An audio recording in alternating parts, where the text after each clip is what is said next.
Ladies and gentlemen, how are you doing today? I'm Robbie. I'm Jason. And welcome to the table.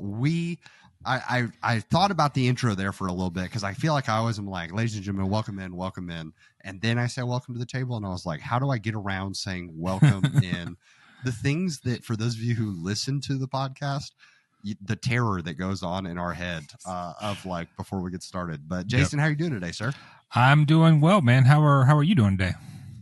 Hey, I am doing swell. It's I got to be outside for a little bit already today. We're filming a couple days early, but it's I've gotten to play so many games since our last episode. And also we filmed, because I was with you when our last episode dropped.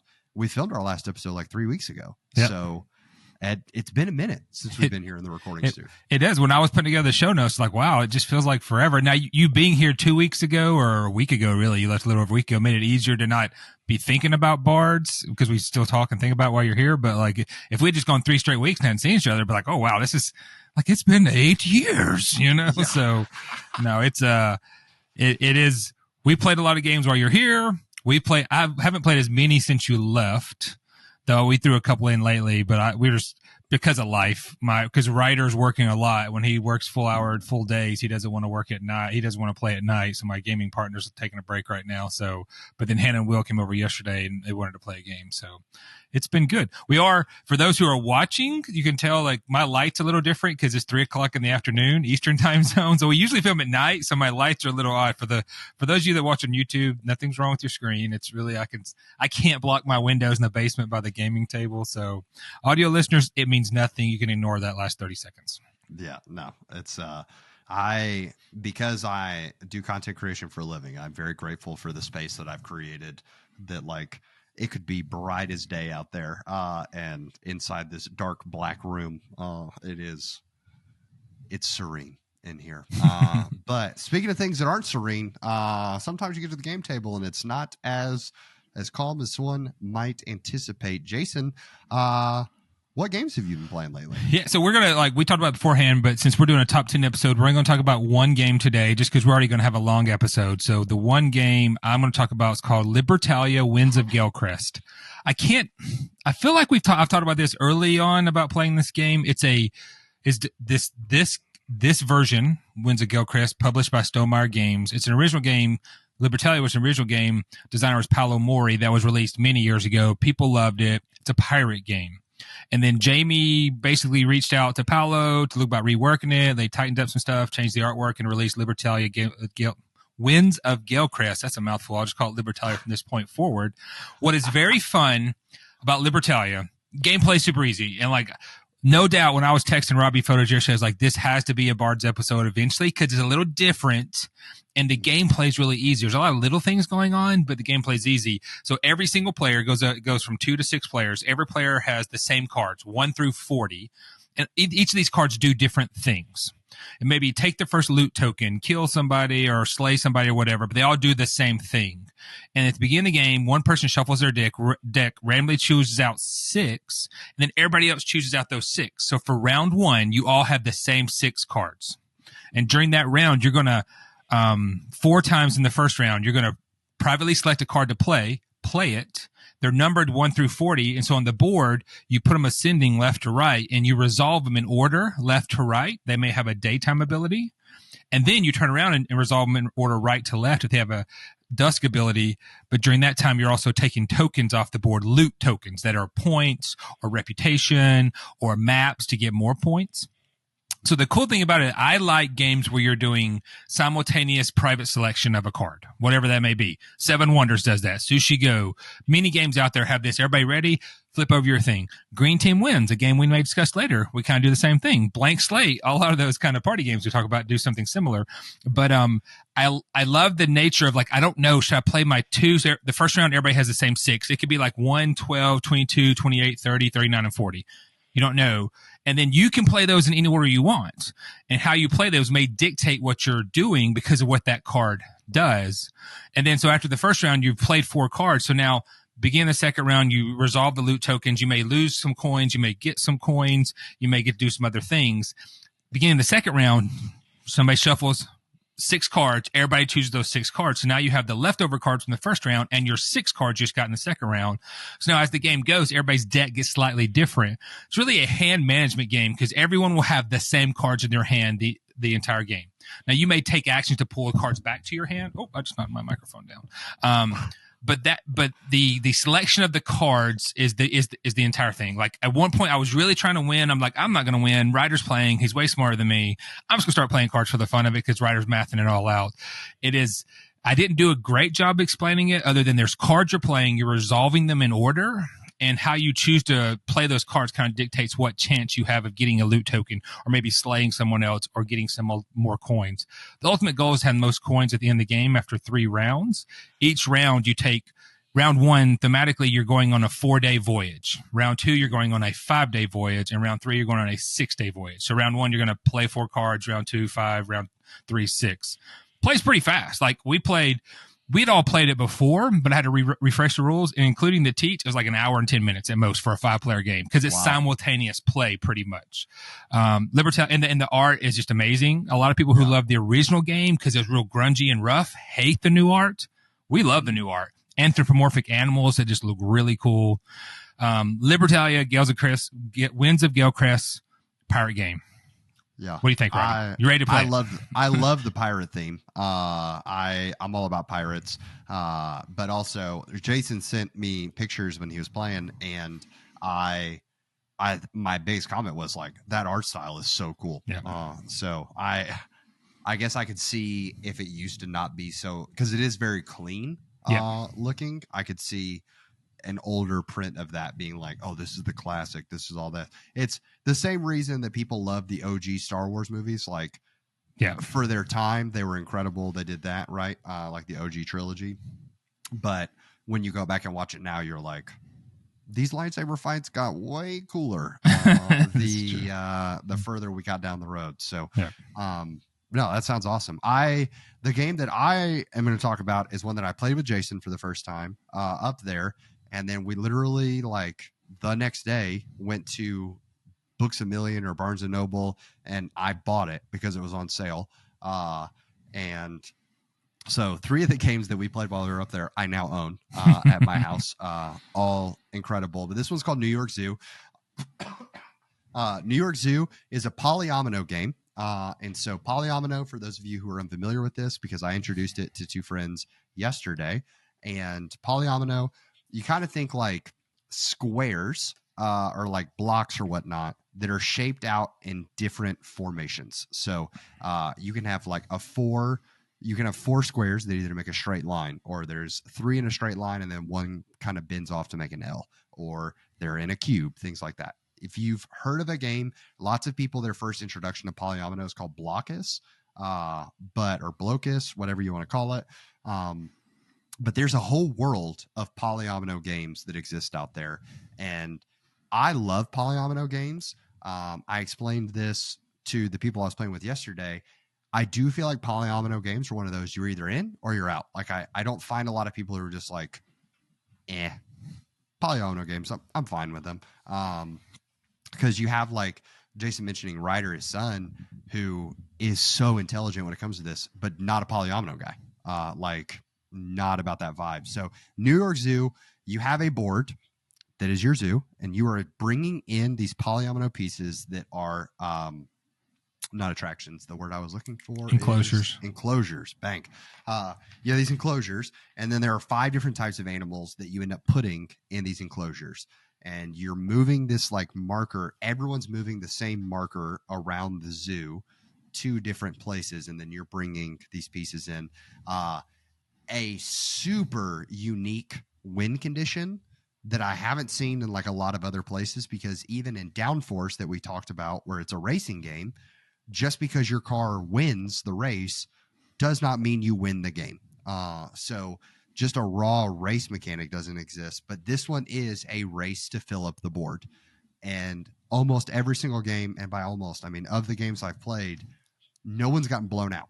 Like it's crazy how one person can feel like they're so out of it, but because it's so balanced in bringing these large polyomino pieces in, and how you have to close out your board by bringing attractions because these enclosures fill with different animals, you end up where it's really tight. Like, truly, I think the biggest deficit that I saw in the games that I've played is like someone only had like 5 or 6 spaces left to fill, which could literally be one piece. Like, you could get all of that in one piece. So, very, very unique. Jason, what do we think? I know we mentioned it, but like, I feel like New York Zoo is a definite episode in the future. Oh yeah, for sure.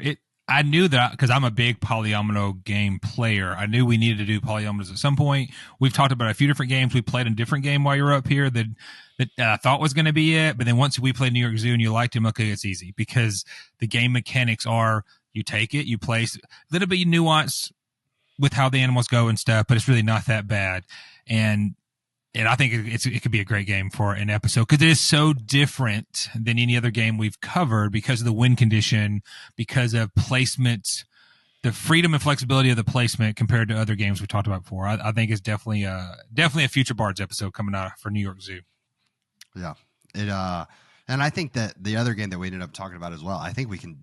If I were a betting man, we'll end up doing both eventually. Just maybe not back to back kind of a deal because we'll end up coming back. It's the win condition of this game of New York Zoo is just so unique. It almost warrants like introducing you to this type of mechanic. And I can't wait to now find out when we do that episode. For those of you who are listening who are gamers, if there are other games that you found that have a similar condition, things like that. But we want to dive into the meat of the episode, which is we are here. We're doing with every top 10 or every 10th episode, we want to do a top 10 list based on views and listens. You guys also seem to love top 10 lists. Jason is much more of a board game content consumer than I am. I'm trying to like grow in my content consumption inside this space, but top 10 lists just generally are well loved, well appreciated. And so we want to throw a nod of respect to that. And so today we are doing the first episode. The first top 10 list made sense. First top 10 games. If you're starting a collection, you should include these. But today is sort of a lighter approach to things. And that is our top 10 party games. And we wanted to give a definition because even in discussing before we hit the air, and Jason will talk even about like talking with Elizabeth, definition changes of what's a party game for you versus a party game for me. So for me, like a party game, usually 6 people, it has to be able to like include 6 people at least for it to be considered a party game.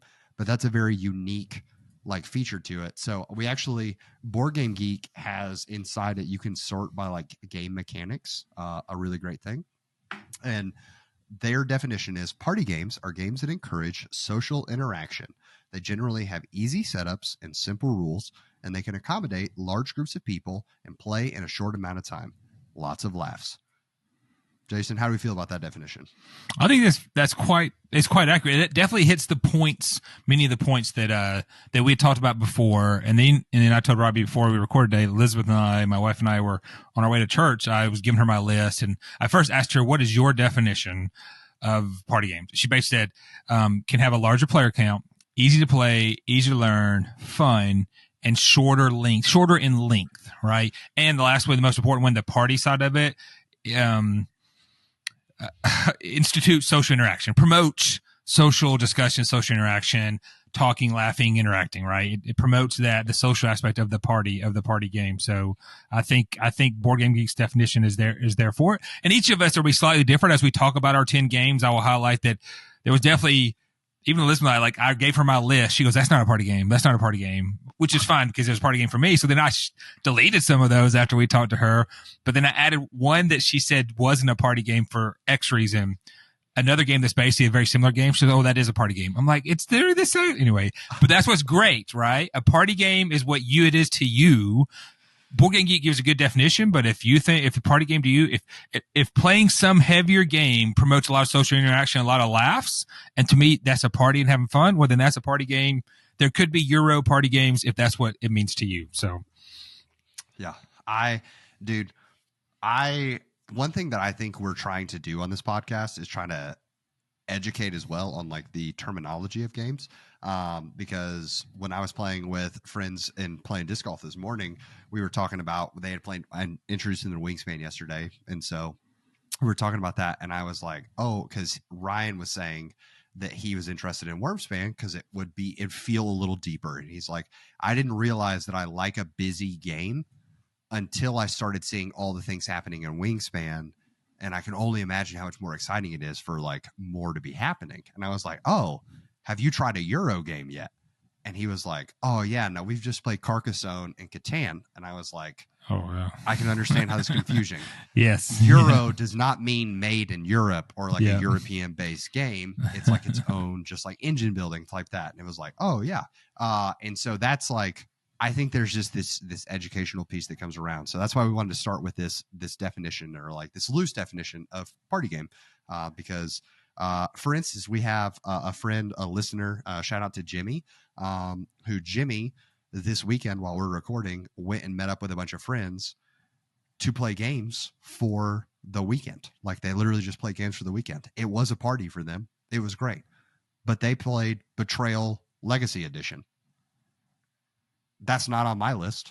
I'm going to doubt it's on your list, Jason, but like that was a party. That was a fun time for them. So I completely agree with Jason on that.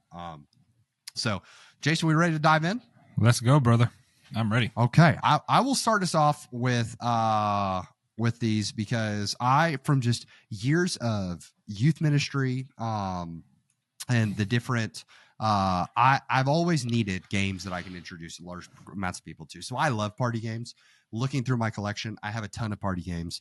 And one of the starting off the list is one that I've played several times and almost always hits because it pulls people out of their norm. And it's a newer game. It's called Poetry for Neanderthals. Now, Poetry for the Neanderthals is a game that the basic premise is you're trying to give clues to your team. Think Taboo or those type games where you're trying to give those clues. And while you're giving those clues, you can only use 3-syllable, like 1-syllable descriptors to try and like describe the word. So complicated. Nope. Doesn't work. Me think hard, tough. Like you're trying to do this. So people just end up saying the most ridiculous stuff while playing this game.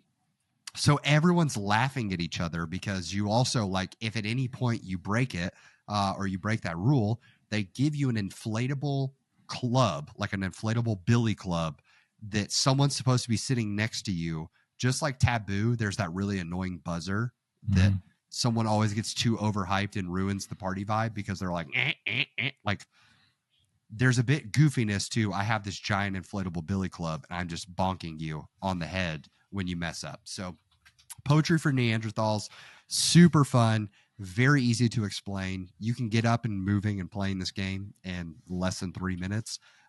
And after everyone plays for a little bit, like if you play for 15 or 20 minutes, it actually feels easier to dive into how to give the clues than you might have thought. And I also, one thing that I love about it is that like after you play the game, people forget to turn that part of their brain off. So every party that I've ever played Poetry for Neanderthals, people still end up speaking in short sentences for the rest of the night. Yeah, my sister-in-law Bonnie highlighted this to us for a couple years ago. She played it, and when she explained it, I'm like, I hate it. So, but I totally understand. This is one of my favorite things to say. Everybody knows this. I may hate that. Hate's a little rough. I would never voluntarily play it, and I almost have to be paid to play it but I understand why people love that game, because I could see how in the social life, in that social environment, getting together, having fun, laughing, that's a perfect game for it. Tom Bassel loves it, right? Tom Bassel's a heavy gamer, and he's like, this is a great party game. So I acknowledge that it warrants being on a top 10 list.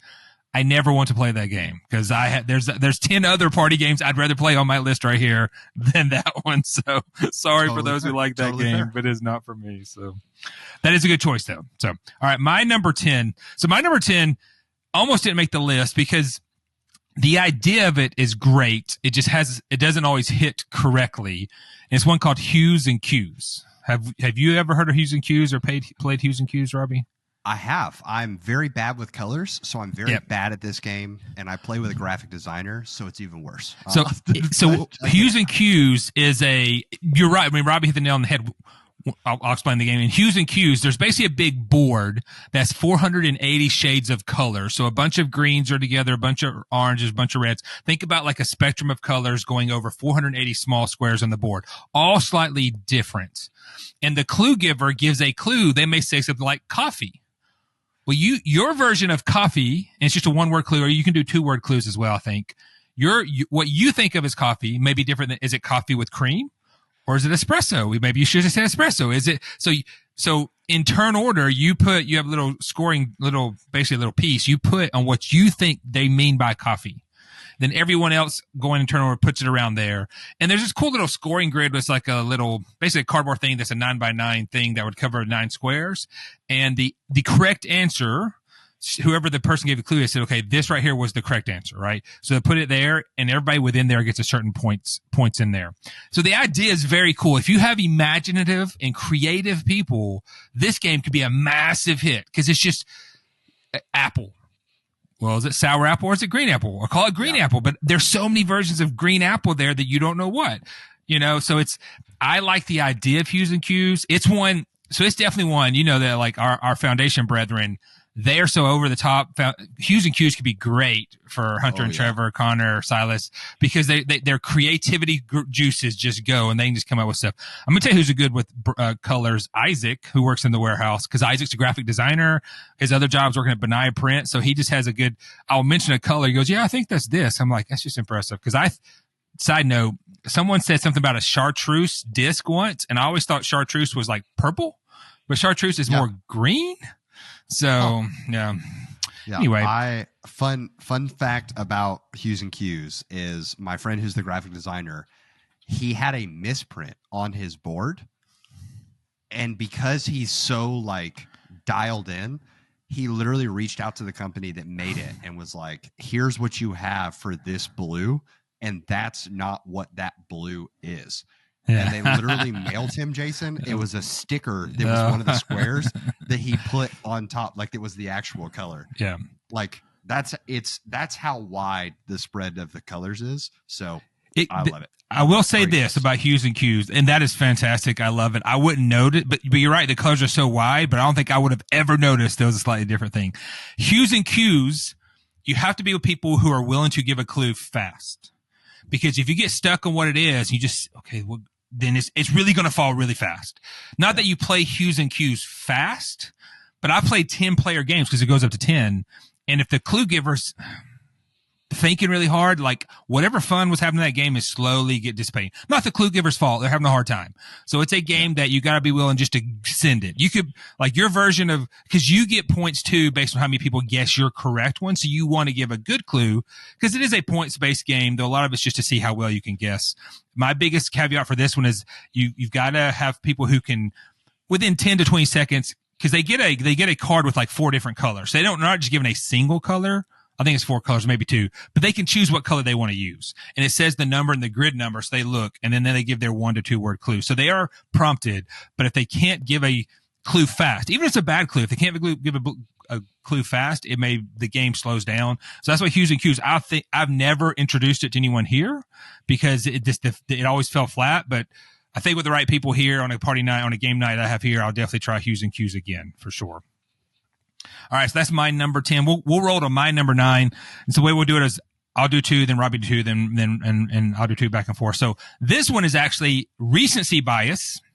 And if you watch Foundation's Banter Live, you may have seen us play this real time, and it's called That's Not a Hat. Hey.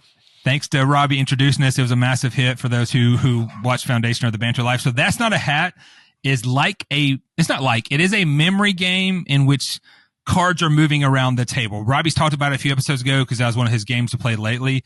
And I don't think it's a game I would have ever wanted to play, but I knew why the hype was so there. Because in the board game world this past year, the hype's insane for That's Not a Hat. And playing it with the right crew, again, our friends at the Foundation crew are the right crew to play this kind of game because they're all into it. And when they get into it, everybody else gets jacked up, right? And so when you have the right 2 or 3 people we're going to have fun with this, you're all along for the ride. And that's just the way That's Not a Hat was, between the memory side and the, okay, like, cause I'm a gamer. I want to win, right? So I'm like, okay, that was the sock. The sock's there. There's the ball. Cause you can choose to move a card around and there's nothing hitting. What's great, there's nothing truly hidden. You know what cards are on the table. And if you pay attention, you will know where every card is. Technically, you can know where every card is as long as you're paying attention. But when someone pauses for a second and they think, like you're like, okay, was that a sock or was that a cat? Was that oh my God, what is this? And I end up being the one who lost, because I was like, oh yeah, that's definitely a sock, and it wasn't a sock or something like that. But That's Not a Hat. I doubt I'll ever buy it. But if it was in my quiver for games, it would be great. And it's such a, with the right crew, such a fun game. And of course, Robbie, you introduced it to us, so I know you like this game, and it may be on your list. I'd be surprised if it wasn't. Yeah, it is one of those games that every time I have explained That's Not a Hat to people, they're like, okay, that sounds like so easy, and then it hits every single time, because it's like, it's actually not as easy as you think it is when you start playing it. Because like Jason said, all it takes is one person to fumble for a second, and then, or if you're sitting on one side of the table and all the action's happening over there, you get so caught up in what's happening with everyone else, when all of a sudden this object moves around to you really fast, you're like, wait a minute, what did I have in front of me? Like, I haven't even thought about this in like 3 minutes. And then you end up saying what you had in the round before or whatever it may be. So phenomenal game. Great choice. For my number 9, I have a game that started as an app for me. It was an app that got released in college when iPhone revolution was like, back when smartphone meant a special type of phone. Let me go ahead and say that. So there's a generation of you that are listening to this and you're like, huh? I will never forget telling that to one of my students, like, oh, you have your smartphone. And they were like, huh? No, it's just a cell phone, dude. So this app, they got turned into a board game. It's called Space Team. And Space Team it plays to 6 players, and it is this idea of utter chaos happening as fast as possible. So you are a crew of flight attendees in space moving through your space shuttle, flying through space on a mission. And as you're flying through space on this mission, there are tasks that get presented in front of you. And so in the game, there are multiple decks of cards that you are trying to basically flip over and perform that task. But the problem is the tools that you need to perform that task may not actually be in front of you. Someone else may have that task. So you have to communicate with them to get that task. And then you end up with like wormholes where everyone has to stand up, run around the table, and sit back down because you went through a wormhole. Things are like you have to switch seats because the seat's on fire or something like that.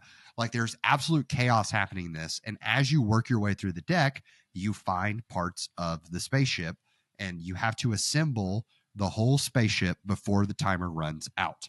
So there's yelling, there's screaming. It is definitely one that if you like, the worst nightmare would be, let's say like Jason has this set up with his family and he's like, all right, we're going to play. And one of the kids brings over like a boyfriend or a girlfriend for the first time, and they're a part of this.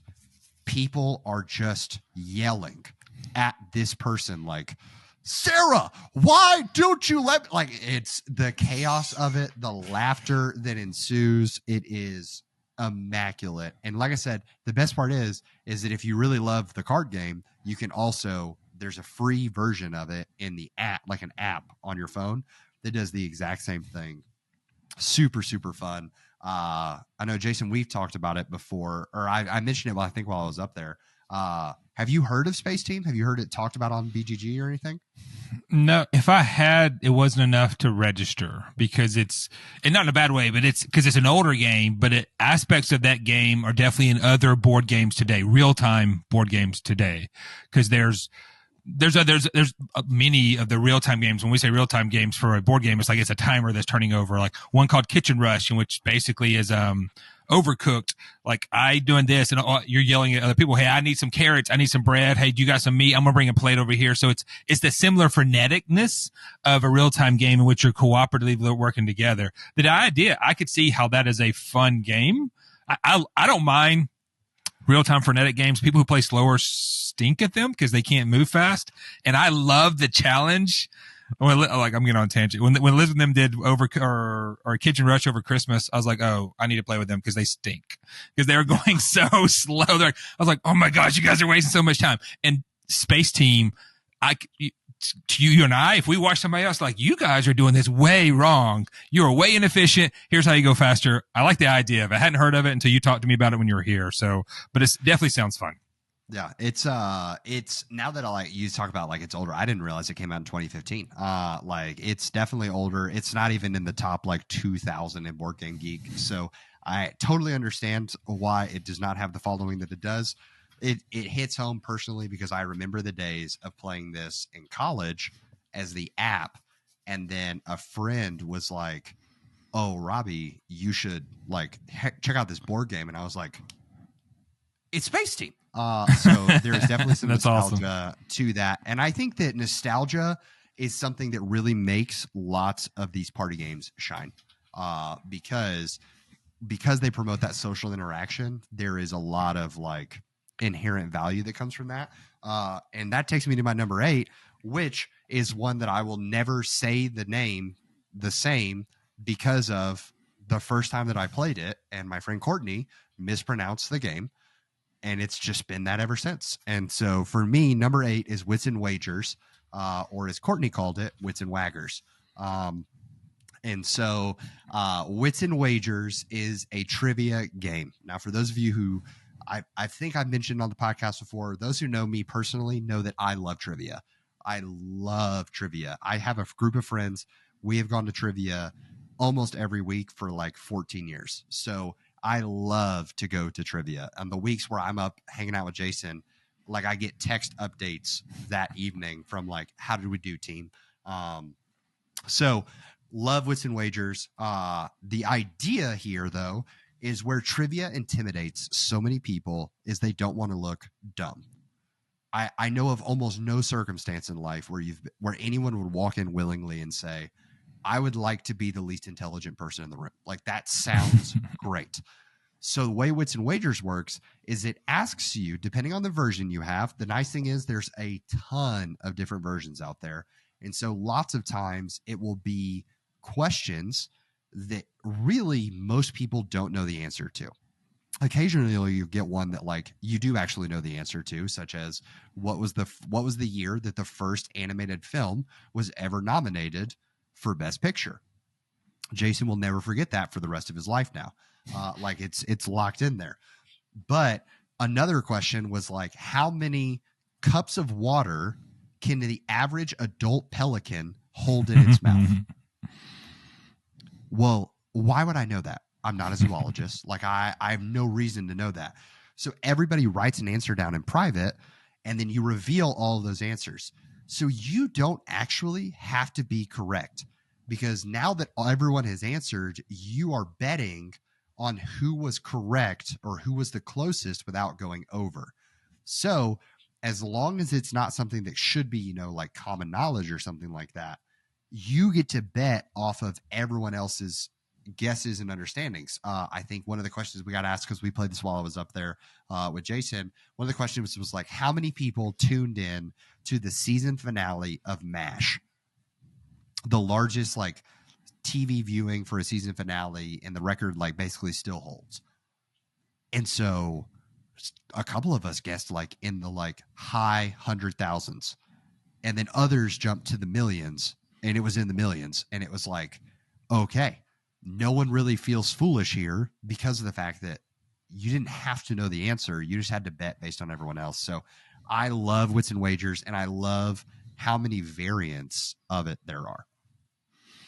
Oh yeah, it's one that I can't remember when we got it. The edition we have is Wits and Wagers is Vegas Baby, which just has a little bit different betting style on it. We've talked about it in previous episodes, but I'm a trivia guy as well. like growing up, played a ton of Trivial Pursuit of all things, right? And play a lot of Bibleopoly or Bible trivia, different ones. I love trivia. I love those kinds of things. When we would back in the day, would go to places that had trivia, I would love to do it because I'm an egomaniac. I think I'm very smart. I'm not really, but you know how it is. So, but anyway, so the trivia side of it is fun. But like you described, you don't have to know any trivia to win this game or to be intimidated by it, right? Because you will see, even from super smart people, answers that are wild that you think are dumb. You're like, oh, wow, that was actually the correct answer. That shows how dumb I am when I was arrogantly thought I was the right answer. That's what's great. You could have no clue, throw a number out there, and it'd be like, oh, wow, I just won. So Wits and Wagers, Wits and Waggers, however you want to call it, is a great game for sure. It's one you don't see get talked a lot about, but when people play it, they're like, oh yeah, that is a fun game. Like, we definitely like Wits and Wagers. So it's not on anybody's top 100 list of all time. Plenty of other party games make their lists, but it's definitely one that's fun to play. All right. Good choice for sure.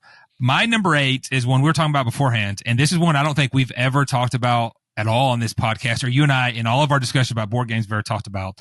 It is a small little game from a publisher called Oink Games, originally released in Japan, and it's been released in America for a while now. It's called A Fake Artist Goes to New York.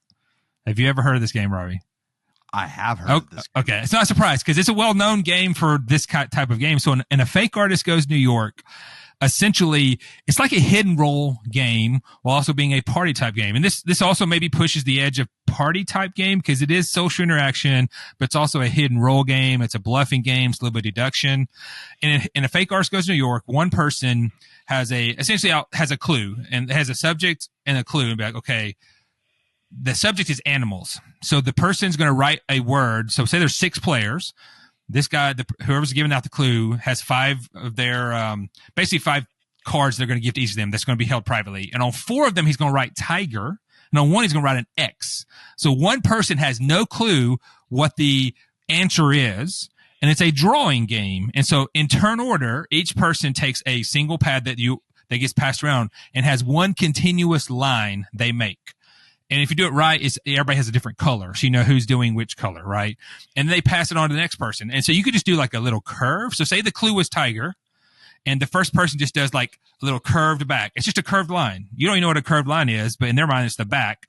And then someone else adds little bits here and little bits there. But then when it comes to a person with an X, they have no clue that it's a tiger. They're like, okay, how do I continue these lines? Now it has to be one continuous line. You can't do this, pull up. Your pen has to stay on the thing.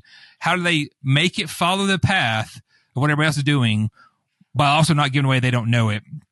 And it goes around to some point. Eventually it gets to the point where I forgot, I think everybody goes around twice to do it, if I remember. Yeah, after going around the table twice, then I had to go look it up because I haven't played it in a while, but then they have to guess. Then they have to guess everybody guesses who they think the fake artist is. If the fake artist is not caught, both the fake artist and the question master earn points, the person who gave the questions. However, if the fake artist is caught, he still has a chance to guess what the drawing was supposed to be. So even if I was the fake artist and it was clear I wasn't drawing white, but I guessed it was a tiger, I get points. The points really don't matter. I learned this because we got this during the pandemic. Like, we've had it for 4 years now. And so I remember playing with the kids and we're doing the points and we're done. They're like, let's keep playing. I was like, wow, my kids want to keep playing this. They loved it because it's hard to explain just how funny it is when you realize, when you have a clue and you quickly realize that guy that gal has no clue what we're drawing. We definitely got this, right? Because they're like, because you're trying to be like, oh yeah, I know what this is. Don't worry, guys. You can do a lot of table talk. You can have fun with it. Super small box. Like, it's in one of these, I don't even have it. Hannah took it from me when she went to college 2 years ago, so she still has it. But Fake Arts Goes to New York, small little box from Oink Games. Have you played it then, Robbie? If you've heard of it, have you played it as well? I certainly have. Phenomenal. Yeah, we've definitely played it. We don't play on a notepad. We play on a whiteboard. Yeah, the game comes. Walks up. Yeah, like on this big old, but a youth group vibe. You play on a whiteboard, and so everyone has to walk up, so you can even see their sweat as they're walking up. Oh yeah. For sure, yeah. The game that the version we have comes with a little bitty mini whiteboard and 6 different or 8 different dry erase or 10 different, because even though it's a small box, it packs a lot, because the heart of it is, it's literally just a mini whiteboard, the pieces everybody has to show what color they have, which on the opposite side is a white whiteboard material, dry erase, not whiteboard, dry erase, in which the person gives it out. And then you can have a little score sheet for sure. So I've never thought about doing it up on a white, but I could see that vibe being even more fun for certain. So that's a Fake Artist Goes to New York. I love the title of it as well, just because you can tell it's a Japanese translated title, because Japanese games, and I don't mean in a bad way. I have a few of them, and the title is just like, okay. One of my favorite ones, which I don't think we've ever talked about, is called In Front of the Elevators. That's the name of the game. And it's really a kind of a take that game. I'll have to show it to you sometime. So, all right, that was my number 8. So now let's go to my number 7. And I will go ahead and give it away. You may have to help re-explain how to play this game when I'm jump right into it. Robbie showed it to it. Another one my kids absolutely love. Xander even came upstairs to play it. The Blockbuster movie game. Trivia game, movie history game. I like to think I know movies, but apparently not, the year of the Oscars for the first nominated one, animated film for Best Picture. So Blockbuster movie game. Why don't you explain how to play it, Robbie? Because you will explain it better than me. I don't want to get it wrong. So, but then I'll talk about it after you explain it, if that's okay. Yeah. So very simply, there's 2 phases to the game. There is the head-to-head phase, and then there's the group phase. And the head-to-head phase, there's a buzzer that has a little timer that's 15 seconds, and there's a category that's going to come up. Films directed by Steven Spielberg, films with "the" in the title, films about cars, films about dogs, whatever it may be. And one person from each team, you split the whole group into teams, one person from each team goes head to head, and they give an answer, hit the buzzer, give an answer, hit the buzzer, until someone can't answer. Once that's decided, they're going to the winner draws 6 cards that all have a movie on them. And they're going to pick 3 that they feel like they can best give clues to their team. And so they're going to take those 3, and they give the other 3 options to the loser of the head-to-head. So if you lose the head-to-head, you just get stuck with what you have. Then once you have your 3 clues, you have to give the clues to your team in 3 different methods. One of the movies you have to explain by charading without using words. One of them, you can give one word as a descriptor, and then the other, you can give a quote. The quote does not have to actually be from the movie. It can be something like around it, like Shawshank Redemption. Like you may not know a quote of like, oh man, red gets everything in here. Like you don't have to know that. You can just give a quote that you may think would get someone to Shawshank Redemption. So that's the basic gist of it. Yeah, and it's because of that head to head, it's a real time game in that aspect of it for sure.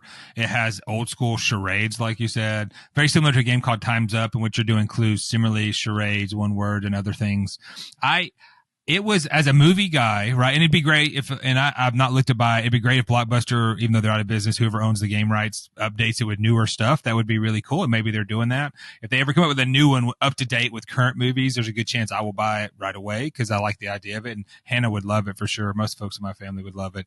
But I love the trivia aspect, but then how quick you can come up with as well. Because I have to be turned on to go fast. And when we played it here, sometimes I was doing well and sometimes I wasn't.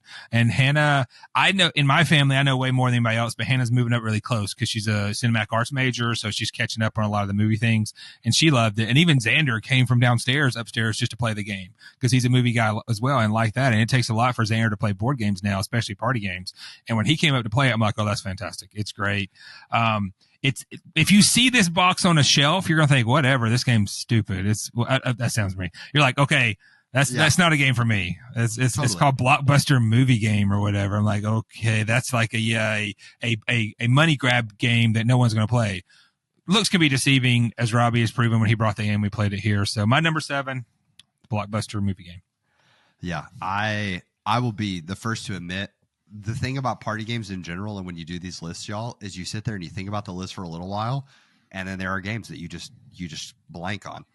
And like Blockbuster Movie Game is on my shelf downstairs. When I go to travel, we almost always bring the Blockbuster Movie Game with us, because it always intimidates people. Once again, in the same vein of Wits and Wagers, of people get intimidated by trivia, and we try to explain to people all the time, like, you don't have to know a ton of movies in order to do this. So there are some niche movies in there, but a lot of them are big hitters that most people are going to know. So I'm like chuckling because it's actually not on my list. Oh, It probably would be on my list, but Yeah, it just Right. other games popped up in the place of them. Speaking of which, my number 7 is this little tiny game. We haven't talked about it too much. Comes in a tiny box from Japan from Oink Games. It's called Fake Artist Goes to New York. So that is my number 7. So I was just chuckling. How funny is that? Oh my gosh. And our first crossover, our first official crossover, because now we both have on each of our lists so far. So yeah, so Fake Artist Goes to New York. My friend Randy actually introduced me to it, and I was honestly unaware that it was like a box game. I thought it was just one of those like through the grapevine type deal, and so you have this board you set up. So he. For his youth group, truly did a lot of game nights, and this was one that hit every single time. Because if you're a good artist, Telestrations is a great example of. I've played Telestrations with a friend of mine who is an art professor at a university. I always loved sitting next to him because I knew when his Telestration got passed to me, I would know exactly what I was looking at, because it was like, this is perfect. I understand what this is. But then I sat to my friend Juan on my left, who, I mean, if he actually didn't use his fingers, it might come out the same. He knows that by his own admission. And so what's really great about this is that, like, in Fake Artist Goes to New York, you do not have to be a super skilled artist in order to succeed in that game. The memories and the laughter you get, because anytime you're doing hidden roll, you're going to see coming through my list. I love hidden roll. And I understand for lots of people, hidden roll does not hit well amongst partygoers, because if you're someone if you're a bad liar or you don't like trying to deceive people, I can understand the anxiety you get from that. Unfortunately, I love it. I'm a Slytherin, so I lean into it. So Fake Artist Goes to New York, super, super fantastic. That is... I'm telling you, when you were like, I don't think we've talked about this, I tried so hard to put on like a... You did. Play it cool, play it cool, play it cool. You did a good job, man. That surprised me, so... Fake Artist Goes to New York. You guys should definitely check it out. And that shows you how good that game is, because Robbie and I literally have never talked about that game to each other ever. And it's both in our top 10. So mark it down. That's a good game for two different game styles, two different people who love games. Never talk about this game to actually be on the top 10 list. That actually makes that is funny. Yeah. So, carrying down the trend of drawing, my number 6 is a game that is an older game. It's a classic. But y'all, this game has so much history in the Crawford / it's really my mom's side of the family, the Croy family name, and it is Pictionary. And so Pictionary, if you've never played it, like I said, it's an older game. I am 100% confident that it has been reskinned so many different times. Pictionary, quite simply, you have an object, an image that you're supposed to draw. You draw that and you get points. You move around a board, things like that. My family, for Christmas, every year since I was a child, we got together and we played Pictionary. Like, these games of Pictionary got so intense. Like, the joke was Pictionary almost has brought divorce to this family so many times, because it's guys versus girls every year. The guys always say that the girls cheat. The girls always say that the guys cheat. And so people are just hooting and hollering. And like, we have not played Pictionary as a family, like as an extended family, in probably a decade.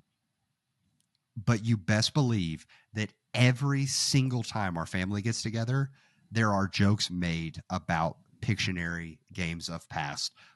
And so like, we do a thing called reindeer games with our family every year. And we had to do it in the place of Pictionary. Like, that's why we started doing reindeer games. So Pictionary is so foundationally core to our family. Had to have it on the list, because I don't care what the weather looks like. I don't care what it is. If you want to play Pictionary, I will come and play some Pictionary. I love that game. It's a game we played a ton growing up. We played that a lot in youth group as well. Between playing trick taking games, but like youth group games, that was a common one as well. The appeal is great because anybody can play it, even if you're not a great drawer, you can still get the clue across, right? And it's really about the fun of it. It really is about the social side of it, getting to watch people making fun of people's drawings, get your drawing made fun of, seeing how well you can do it, right? And then if you get it wrong, if your team can't guess it and the other team guesses it, it makes it even worse or even better, depending on which team you're on, right? But I don't think we don't own Pictionary and never have. And so I've never even shown my kids Pictionary. So that's an interesting one. Like, it's one of those, like, there's so many good games, but there's nothing wrong with classic games. There's nothing wrong with Taboo. There's nothing wrong with those games with Blockus, right? As a polyomino game. If that is your favorite game, great, because you know you have fun and it has that affinity for you as well. So definitely a good selection. And it makes sense. I wasn't surprised. I figured you'd have one or two classic games because they're classic, right? And they're there for a reason, for either that emotional connection, the historical connection, or just the fun connection. So good choice, man. Good choice. My number 6, I've talked about a couple of times in the podcast. I just talked about it last week. Green Team Wins. If you haven't listened to a single podcast, that's great. I'll explain Green Team's wins really quick. It is a 15 question game that plays in about 15 minutes, in that you're going to have, it's not a cooperative game. It's a competitive game that the box comes with 6 players, but you could play with 20 or 30. It doesn't matter as long as you have enough games for it. There's 3 different types of questions in Green Team Wins that everybody's going to answer. One question is just a one-word answer. It could be like, wheel or like blank wheel. And everybody writes down a single word, and you want to be part of the majority. So if the majority of people say front, but other people say rubber, like 4 say front and 2 say rubber, where those 4, the people who are the majority, if they're they either get a point for moving to the green team, or if they're already on the green team, they get 2 points. The other type of question is this or that, is like cold drink or warm beverage, whatever, something like that. And then it doesn't necessarily mean what you think the right answer is. For you, it's what you think everybody else is going to play. So if you're doing the competitively, you're kind of playing everybody else in the room. I know Robbie's Hunter's a coffee drinker. I'm a tea drinker. Okay, let's go with warm beverage, right? And just see what's going on. And the last one is a multiple choice. It's basically like, what is the correct flavor of green? Sour apple, watermelon, or lime, right? And you choose what you think everybody else is going to do. Again, you're not necessarily giving your favorite answer or what you think the right answer is, which of course is sour apple, but it's what you think everybody else is going to do, right? And so you play for points, but honestly, I don't remember who's won or lost any of the Green Team Win games I played. I score half of them in BG stats, but I played way more than I ever scored. The points are just to do something and track something, right? But it's another one that hits pretty well every single time we play it. We played it while you were here. Like we had 8 or 10 people playing for my birthday party. It didn't matter what age you were. You could just put an answer down and it was great, right?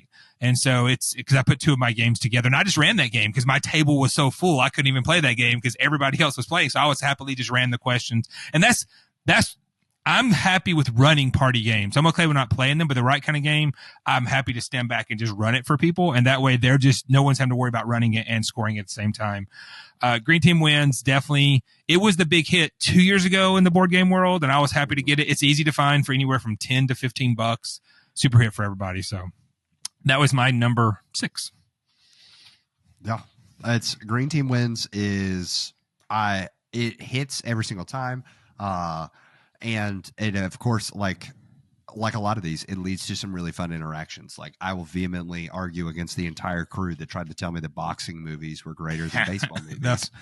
But just factually incorrect, but that's fine. Like, we can move past it, but it does create some hilarious moments, truly, we had Brad's kids that are like in middle school and elementary school, up to college students, up to older adults. Like, the range was so wide, and yet you're still just laughing on every moment of like, hey, are we on the same page? Everyone on the same page? Okay.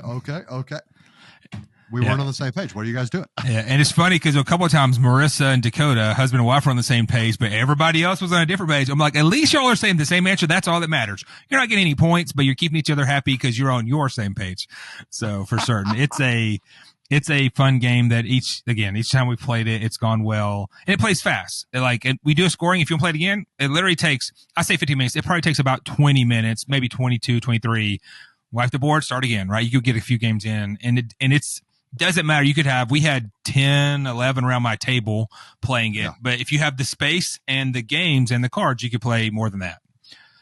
So that was my number 6. So we'll roll up we're getting our top 5 now. So this is going to be the first kind of sort of controversial pick. And I think you and I agreed it was a party game, but it only goes to 5. Its max count is 5. And there's literally no communication at all. The game I'm talking about is The Mind.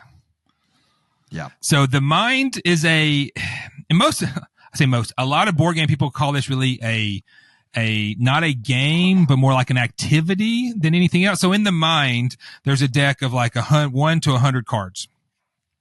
And your goal collectively as a team, as a cooperative game, you all win or lose together, is to play the games in ascending order, lowest to highest, play the cards out with the numbers in ascending order without giving any communication to each other.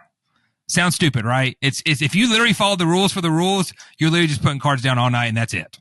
And you have little kind of nuances to, okay, I messed that up. We could do this, but you're not supposed to make if you play hardcore by the rules, you can't do any communication.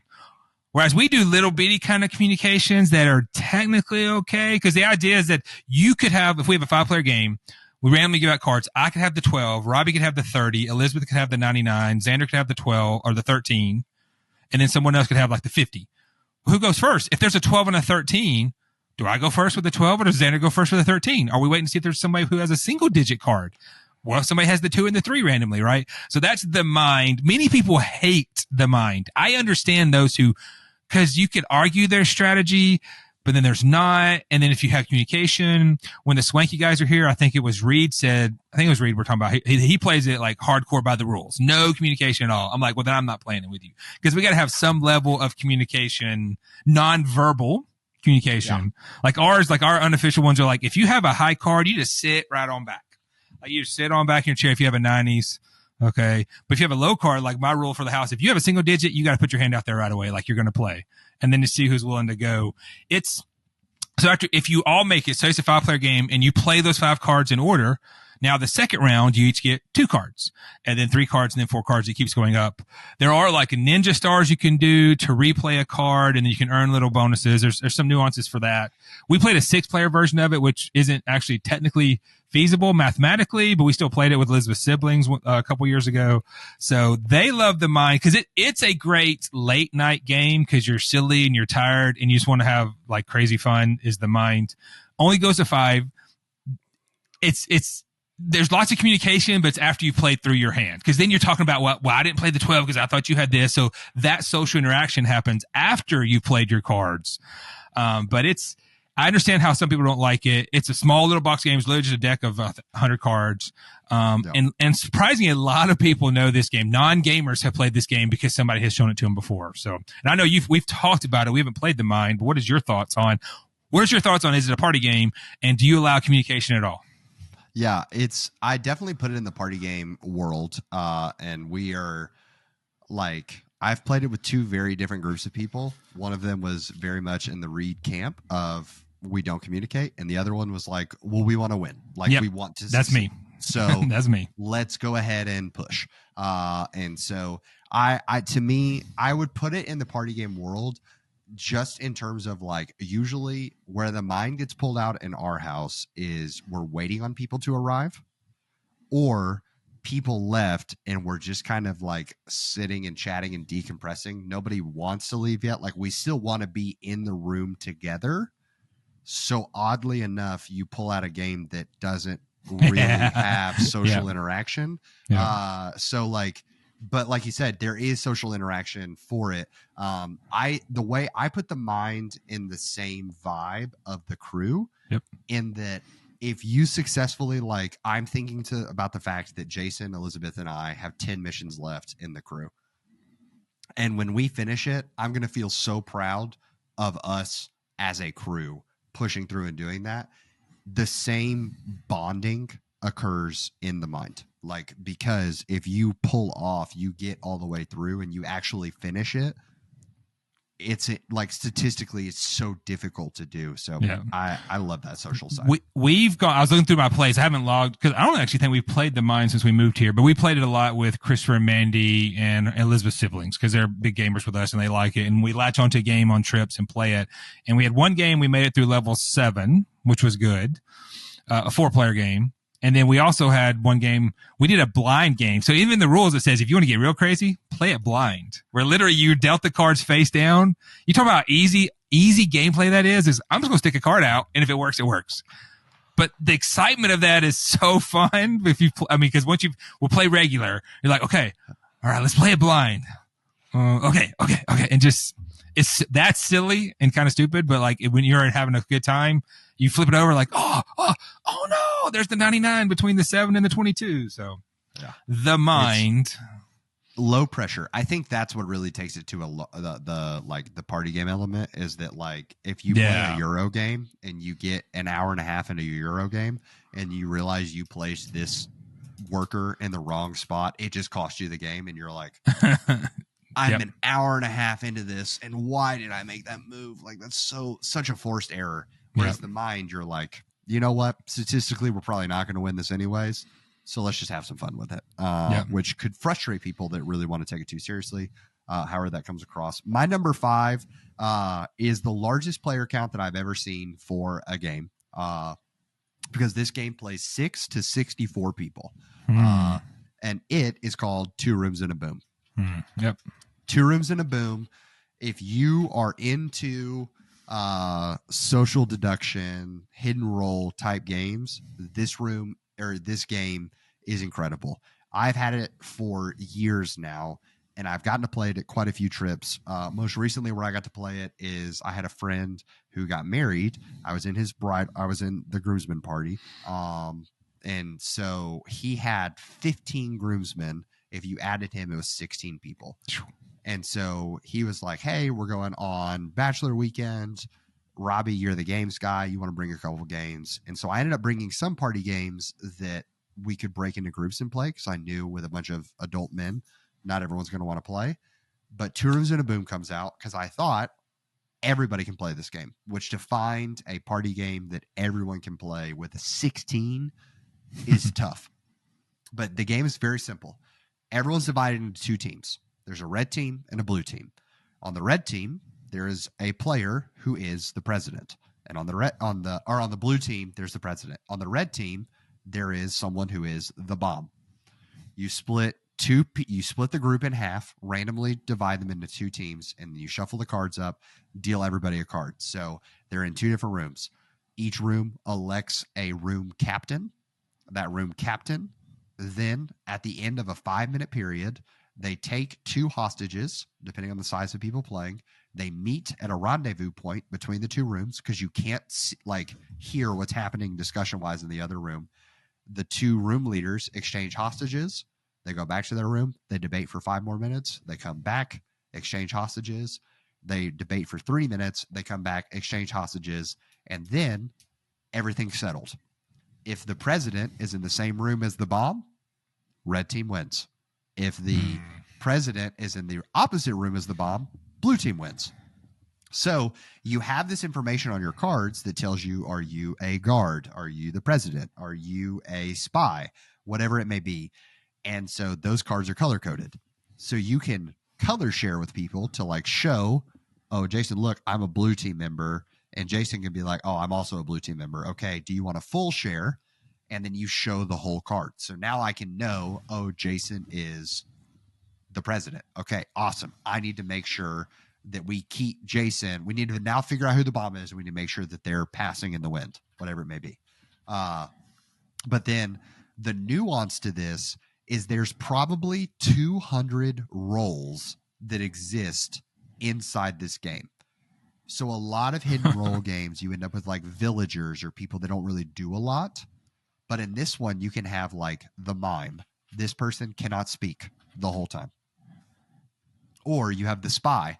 The spy, their card is blue, but they are the red team spy.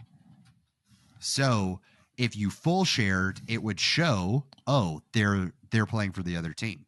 But when they color share, it looks like they're part of the blue team. So the blue team may trust them to get the information, however it may be. So there's layers to that. And then you can add in these additional layers of gray team, of these other people who, like, one of my favorite cards to add in is Romeo and Juliet. They're gray team members. So Romeo and Juliet, the only way they win is if they are together in the same room as the bomb at the end of the game. Which makes sense, by the way. That's awesome. I love that little twist on there. That's awesome. Or there's a zombie card. So if you get the zombie card, the zombie wins. If you color share with the zombie, you become infected. And so you get a zombie card, or you like have to showcase basically that you're a zombie. And so if the zombie can infect over 50% of the crew before the game's over, the zombie wins. Interesting. Like, so you can add in these other roles. So you can play it super basic, or you can make it super complicated, but just the freedom to add so many people, it creates chaos. It is to me one of my favorite hidden role games I've ever played. But I understand also, though, like, at the end of the day, a lot of people don't love hidden role games, and it's really hard to find. It's not higher on the list simply because it plays best with larger crowds, and it's sometimes hard to get that many people willing to commit to play a game. Yeah. I have not played Two Rooms and a Boom. I've known about it, obviously, in the board gaming world, but I've never played it. And I had a little epiphany while you were explaining that. And I don't do a lot of hidden role games. Part of it's because I see the appeal, but as rarely do I want to play a hidden role game. Even though I've already talked about one. Fake Arts Goes to New York, though, super light, super easy. I may or may not have another hidden role later on that is same way, super light and super easy. But spoiler, I don't have Werewolf, One Night Ultimate Werewolf, Werewolves. None of those are on my list. Even though if you had those in your list, they're great games. What I realized in you describing that is, as the gamer, more often than not, I'm the one driving the game. And those kind of games I don't necessarily like, and I'm not good at them. So I'm intimidated. Like, I'm being very vulnerable. I'm intimidated by trying to drive a game like that. But if I'm playing with other people, not just one, but if I'm playing with like you and other people who know it and help drive it, well, then I'm along for the ride, and I'm probably going to have a really good time knowing I don't have to drive this. But it's like almost the pressure of, and you know this as being the teacher of games, every time I teach a game, there's this hidden subtext of pressure that if I don't teach it right, people are going to not like it, and they're not going to like me, and they're never going to talk to me again, right? Not really. Elizabeth lives with me, so she may not talk to me for a couple hours. But there's that pressure of I'm trying to get more people into gaming, so I try to do my best. So I guess consciously or subconsciously and consciously, I avoid games that I don't necessarily like or I'm not necessarily good at. So I know I can't drive that game for them. Sheriff of Nottingham, right? Big, very popular game in the world, hidden role game. We bought it a few years ago and we played it and it just fell short. And I realized someone who likes this needs to drive this game and help amp everybody up. The same way that's not a hat with the wrong crowd isn't good, but if you have the right crowd, boom, it's awesome, right? Yeah. I'm the light is shining as to why I don't play a lot of hidden role games, because I think I'm intimidated as much as anything else. And that one wildly intimidates me. And like, there's so many other things I'd rather do. Situationally, perfect game for that situation, right? To your point, you need a lot of people and it's perfect one. But like, yeah, it's a long time hit. I've heard about it in the board game space for a while. It's one I never want to play. Right, to be honest, right? Unless the right crowd's there, maybe but I'd never want to play that game. But lots of people love it. Like, I know content creators who love that game because of you talk about those events later on, like those party games, you often walk away and have these moments that you'll forever remember, i.e. baseball movies are way better than boxing movies, as you previously referenced. So yeah, it's definitely one that I'm like, if I brought it up while I'm there for Worlds, like if we had a foundation, like imagining a staff night of like, some people are behind in the studios and some people are in the like after hours. Like it's a 5 or 6 people are up front, 5 or 6 people are in the back, and you're exchanging that way. Could be really, really fun as a vibe, because you have a crowd, and it's like you said, the right crowd of people is absolutely paramount for the success of that. My number 4 is one that we've actually already talked about, and it is That's Not a Hat. Okay. That's Not a Hat is something that truly the player count can go. I'm sure that there's like technically a limit on the game because the game seems to accommodate so many people. I'm sure the only reason there would be a player count is just because logistically, if you had too many people, it would never actually get around to you. Like you could just miss turns and just be spectating the game. But even that would still be enjoyable. Truly my favorite thing about That's Not a Hat is that aha moment after the first round when when everyone has finally had the realization of this is not as easy as I thought it was going to be. Yeah. There's like a smirk that comes on your face of like, I feel like I judged everyone and I was wrong for this. Yep. And like that smirk is just so fun. If you go back, we played it on the live stream. You can literally watch that smirk hit every single person sitting at the table. And they were like, I don't know what's in front of me. I really don't know what's in front of me. And it's so cheap. It's so affordable. Our copy of That's Not a Hat literally has just been in my truck in a door. And I don't know that it will ever get out of that door because of the fact that like, if we're there, we're at a party, we're at something and it's like, oh, we need something to do. I can just run and grab it. It's that easy. So That's Not a Hat coming in for my number 4. How about you, Jason? Good choice, man. Good choice. My number 4 it's a game I think we played before. Super light. It's another, everybody has to write a private answer down and we get judged by it. It's called Blank Slate. So Blank Slate's a word game basically. And you're playing to 25 points, first person to 25 points. So it goes up to 8 people in the main box, but it's another one of those. You could have more than 8 people play as long as you have multiple scoreboards, multiple cards. You're going to have a card in front of you that's color coded so we know who's who. And a card's going to be turned over with a blank and a word or a word and a blank.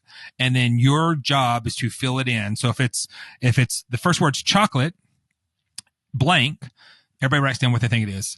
And you could write chocolate bar or chocolate milk or chocolate kiss, right? Whatever you want it to be. The way the scoring goes, if exactly 2 people have the same answer, you get 3 points. If more than 2 people have the same answer, each person gets 3 points. So exactly 2 people, each person gets 3. If more than 2 people have the same answer, every one of those people get 1. But if you have an answer that no one else has, you get nothing.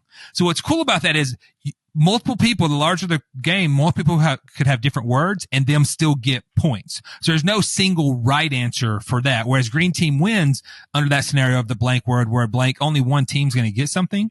Under Blank Slate, if you have an 8-person game, you could have 2 or 3 people who use different words or 6 different people who use different words, but they match each other, each get points. So it's not always the right answer. There's not always one right answer for sure. And you could easily say, this is a common one in any words games. Okay, I got the easy one. All right, everybody, let's do the easy one, right? Let's do the easy one. In Green Team Wins, there's one that's like green blank. What's in the game called Green Team? Why wouldn't you put team, right? Or blank team? Well, green team, it's obvious. Everybody do it. And not everybody does it.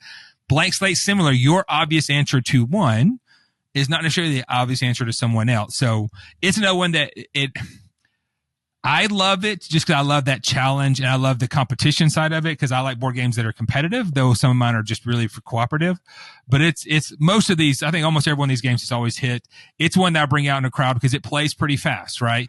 Yeah. We actually played Blank Slate at the Birdie Fam get together either last year or the year before.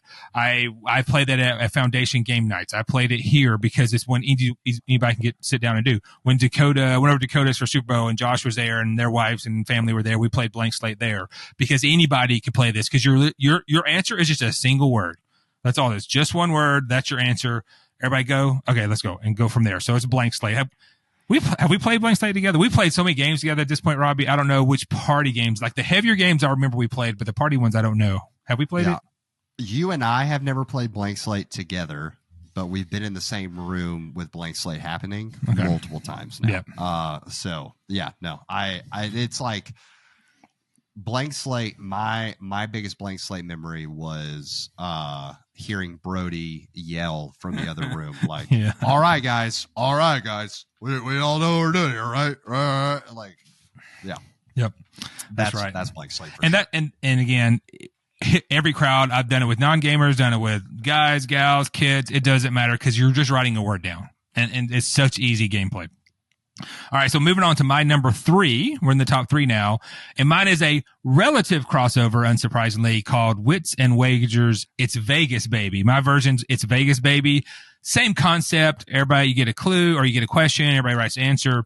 It's just the betting is slightly different, apparently, right? Because you can bet all too high, or everybody's too high, or you can bet all on red or on black based on what side of the board they are, based on higher numbers or lower numbers. Whereas standard Wits and Wagers, it has a payout on each side, right, Robbie?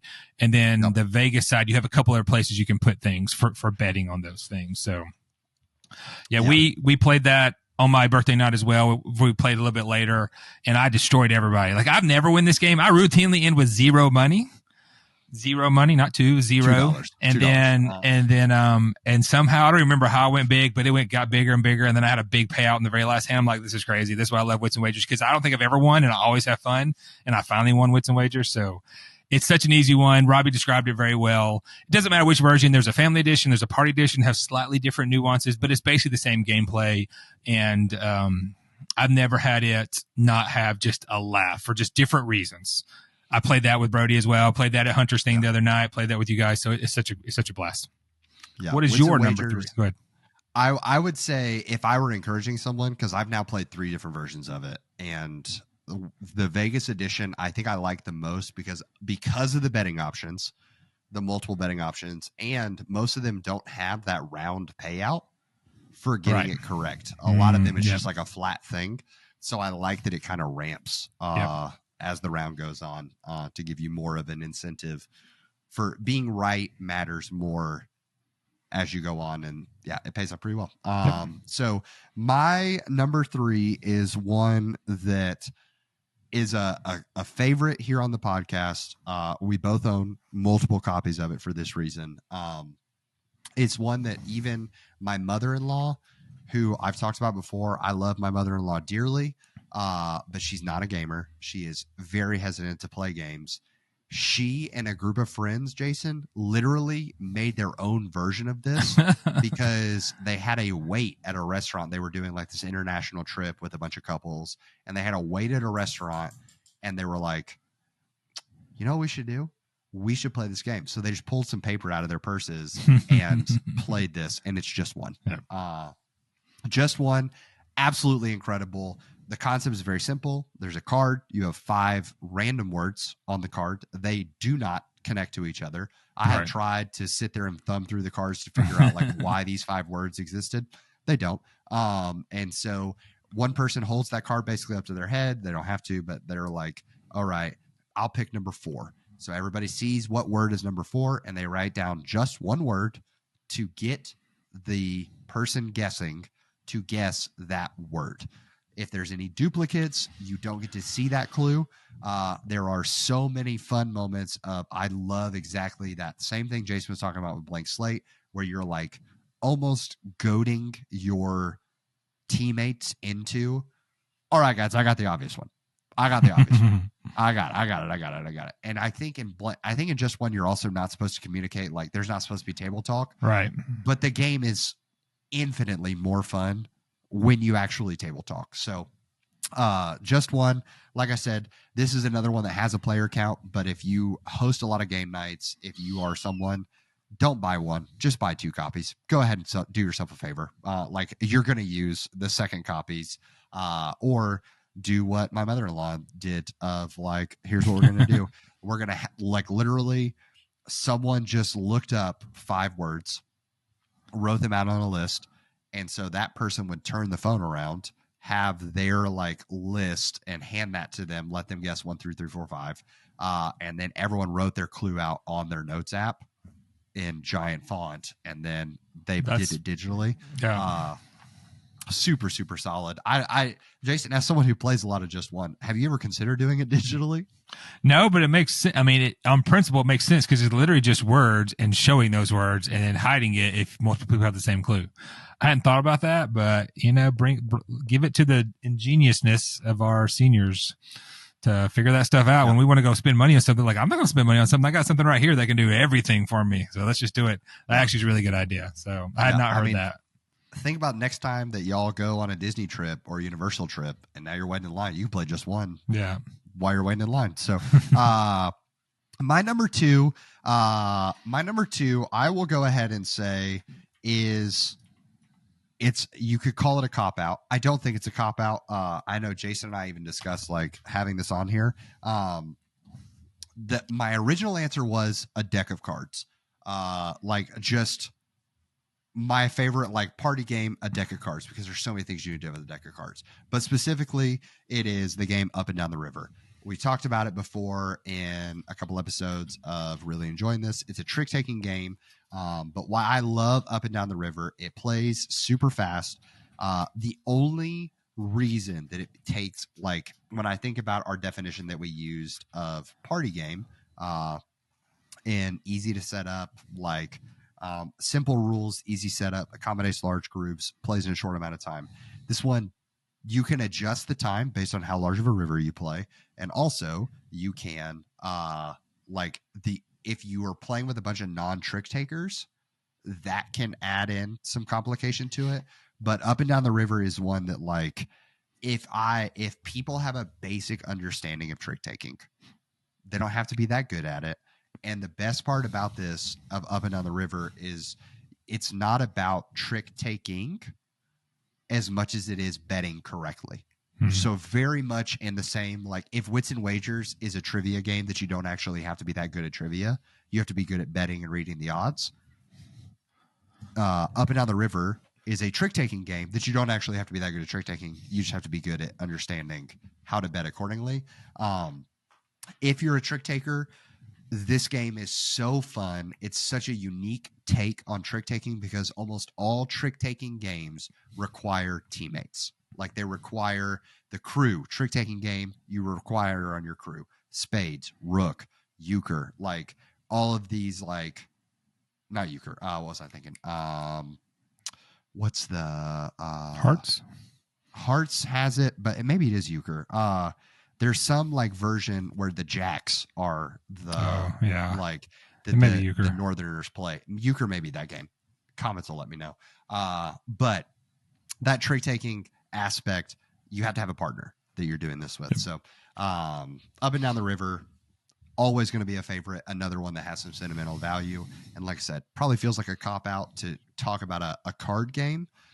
But I want to always bring us back, as I feel like that's my part of the Bards, is to bring us back to our roots sometimes, for those of you who maybe don't have the finances to go out and buy all of these games and things like that. But maybe you have a deck of cards laying around. Great game to check out. Yep. I had a blast with it. It's not one I ever, again, I have so many games. I'm never going to pull that out to play it. But if somebody who knows how to play it wants to run it, again, going back to running a game, I don't want to run up and down the river. I haven't played enough. It's not natural for me. Like even when we played it, you had to keep reminding us because it's not hard, but you have to realize how you play the game is this versus how I think it should be played. Again, If you have no gaming background, you're probably going to pick up a lot easier than I did because I have so many preconceived concepts of how card games and trick taking goes that it kept interjecting into there until I got it. And it was fun. Like you're dead on. It's a trick taking game where you don't have to be good at trick taking. You have to understand it. You have to be good at betting what you can do. So no, it's a good one for sure. It's not a cop out to me. It's not a cop out to say that. Saying a deck of cards is a cop out because that's just a deck of cards. That's not a game. A deck of cards is a bunch of things with numbers on them. That's not actually the game. So I would have said like, nope, give me something else because that is a cop out, a deck of cards. So my number two, totally different game, nothing to do with that at all. And I've already mentioned how I'm not a big fan of hidden roll games, but this is by far my favorite. We've talked about it multiple times on the podcast. Bang the Dice game. I love Bang the Dice game, which is funny because I don't like hidden roll. I don't like player elimination, but I like Bang, which has the two main things are literally you are playing a hidden roll and you're trying to eliminate everybody else. So the two things that are two of my least favorite mechanisms or aspects of games are in Bang the Dice game. But it's more along the life of it's a party game because the experience it gives you and less about the tactics and strategy. So in Bang the Dice game, depending on how many people you have, you're playing different characters, the sheriff, the outlaws, the renegade, and you have different winning conditions. If the sheriff's the last, he wins. If the renegade if the outlaw's gone and the renegade's there, whatever, it doesn't matter. There's specific rules based on you win if this happens. You're the last one. You're one of the last two. And so you don't know who anybody else is other than the sheriff. The sheriff has revealed himself. So everyone knows who the sheriff is. Depending how many players there are, there could be one more deputy or two deputies. So the sheriff could have two deputies, and he'll know that because it's not random. Like, you deal out the exact number of cards based on player count. So you'll know in your game if you're going to have two deputies or not, right? And so it's a Yahtzee style game. So roll dice. They have different faces. The faces can be shooting people 1 to 2 spots to your right or left. Can be dynamite that blows up. Can be a Gatling gun, I think. Can be taking arrows from enemies. Or then a root beer to help refresh you, right? To give your energy back because you're losing life as you go. And each of you has an asymmetric power as well. But it's a fun game. It's a big youth group game. I didn't play in my youth group because I'm older than that, but I've heard from plenty of content creators that it's a big youth group game. It's a great game to play with your mostly teenage boys because they want to shoot everybody else up. But this is not a gender specific thing if you're willing to have people shoot at you, right? But we've talked about before.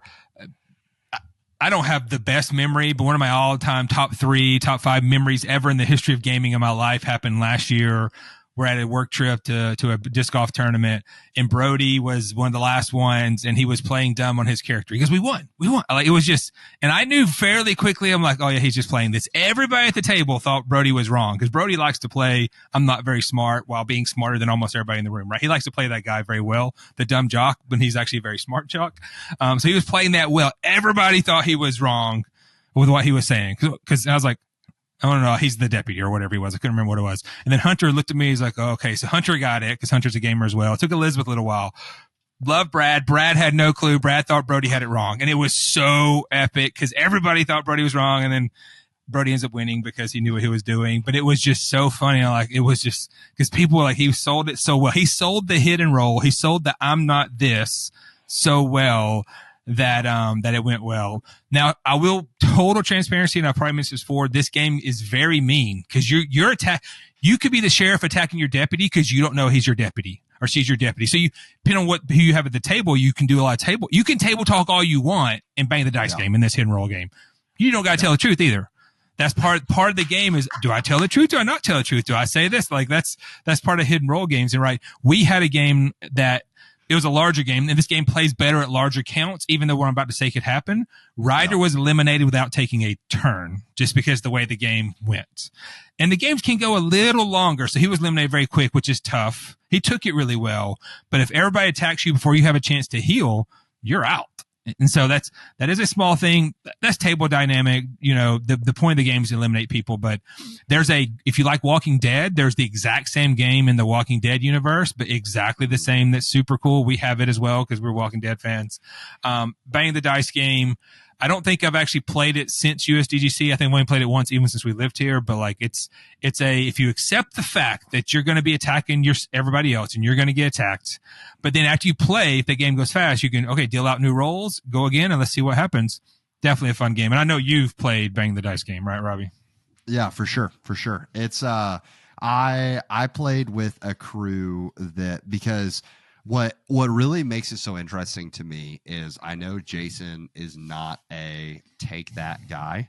So for this to be so high on his list, when literally the concept of the game is take that, that should tell you, listeners, everything you need to know about how fun this game is, because you're literally, it's survival of the fittest. So you're just trying to hang on. Or get rid of the sheriff. So it plays really well. If you play with a great take that crowd, it's phenomenal. If you play with a crowd that's not as take that oriented, it still hits. So I definitely love it. And I haven't pulled it out here because it definitely plays better at higher play counts. You want the 6 to 7 to 8 person, so there's enough variety in the roles. And since I've been here, when I have that player count, I'm introducing the gaming. So it's usually blank slate or just one or green team wins or whatever it may be. So they like gaming. And then we could do something later on that becomes elimination. But at USDGC, I knew the crowd well enough because it was Brad, who's a gamer, Hunter's a gamer, Brody, who's a gamer, me, like we had enough people there who knew games that, this is going to go okay playing this big crowd. So that was my number 2. My number 1, will not be a surprise. I won't ask you to guess it, but I don't think it'll be a surprise. It's already been talked about. It was your number 3. The game is Just One. And I was talking to Robbie beforehand.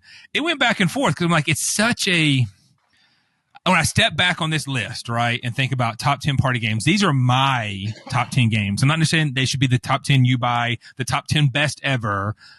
I look through every one of these games and I explain, as I have in this episode, why I like these games and why they're fun. Just One, we've used the term a lot, but of all games, I've never had someone not like Just One. And usually if they see it happening, they're like, oh, I want to sit down and play this. I remember going to Robbie. So Robbie has a disc golf group. For those who don't know, he has a get together once a year. And 2 years ago, his first one, like he had a game night and I barely knew Robbie at the time. Like we weren't like we are friends now. Like I was just a member of his Patreon group and his fan club. And so people weren't really playing. I was like, okay, let me grab a couple people play Just One. And it was only 2 or 3. And then it was 4. And then it was 5. And then it was 6. Cause you can literally sit down, play a couple turns and then get away. There's a point based in it. I've never played with a point base. We create a stack of ones we got right. We create a stack of ones we got wrong. And that's it. I literally don't even know how you score the game. There's probably a more detailed way of how you score the game, but it is so fun. We still, in our family, and we've talked about on the podcast with Christopher and Manny and them, we have one where, I forgot the clue, but it was like drugs or Olympic sports or vice versa. And Elizabeth wrote the opposite. And we're like, how does drugs go with Olympics? And she's like, well, they do drug testing. I'm like, oh, so the joke is we're like, well, we're Olympians with smoking marijuana or whatever you need to do.